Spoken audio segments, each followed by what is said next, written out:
মাননীয় সমাজ কল্যাণ মন্ত্রী এখানে রয়েছেন আমাদের সামনে। ওনার জন্মও কিন্তু আমার গফরগাঁয়ে। মাননীয় স্পিকার, মাননীয় সমাজ কল্যাণ মন্ত্রী নানাবাড়ির দিকে খেয়াল রাখবেন। আমার এলাকায় 47 বছর কোনো কাজ হয় না মাননীয় স্পিকার। গফরগাঁর বেগুন তো আছে। মাননীয় স্থানীয় সরকার মন্ত্রী রয়েছেন এখানে, উনি অত্যন্ত আন্তরিক।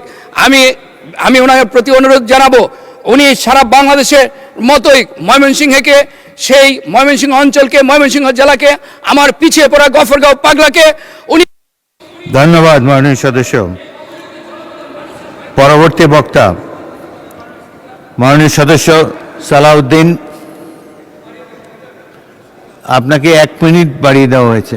প্লিজ, সময় তো আমি দেই না, সময় আপনাদের চিফ হুইপ দেয়। 1 মিনিটে শেষ করেন প্লিজ, না হলে তাদের বক্তৃত্ব ছোট হয়ে যাবে। আপনি তাদের সময় নিয়ে নিচ্ছেন। আমার এলাকাটি অত্যন্ত অবহেলিত মাননীয় স্পিকার। আমার এলাকায় 47 বছর কোনো কাজ হয় না মাননীয় স্পিকার। গফরগাঁর বেগুন তো আছে। আমার এলাকায় 47 বছর কোনো কাজ হয় না মাননীয় স্পিকার। গফরগাঁর বেগুন তো আছে।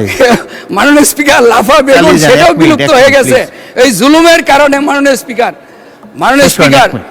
আপনাকে মাননীয় স্পিকার, আমার এলাকাটা যেহেতু অত্যন্ত অবহেলিত, এই এলাকাটিকে একটি বিশেষ নজর দেওয়ার জন্য মাননীয় স্থানীয় সরকার মন্ত্রী, মাননীয় স্বাস্থ্যমন্ত্রী, এই যে মাননীয় সমাজ কল্যাণ মন্ত্রী এখানে রয়েছেন আমাদের সামনে। ওনার জন্মও কিন্তু আমার গফরগাঁয়ে মাননীয় স্পিকার। ওনার নানার বাড়ি আমার গফরগাঁয়ে। আমার মন্ত্রী মহোদয়রা যদি একটু দৃষ্টি দেন এই অবহেলিত জনপদের প্রতি, তাহলে এই গফরগাঁয়ের মানুষের ভাগ্যের পরিবর্তন হবে। একটি অন্ততপক্ষে পিছিয়ে পড়া জনপদকে, এই জনপদটি একটু এগিয়ে যাবে মাননীয় স্পিকার। আমি মাননীয় মন্ত্রী মহোদয়দেরকে, মাননীয় প্রধানমন্ত্রী যেভাবে গফরগাঁওকে গুরুত্ব দিয়েছেন, আমাদের অঞ্চলকে এগিয়ে নেওয়া।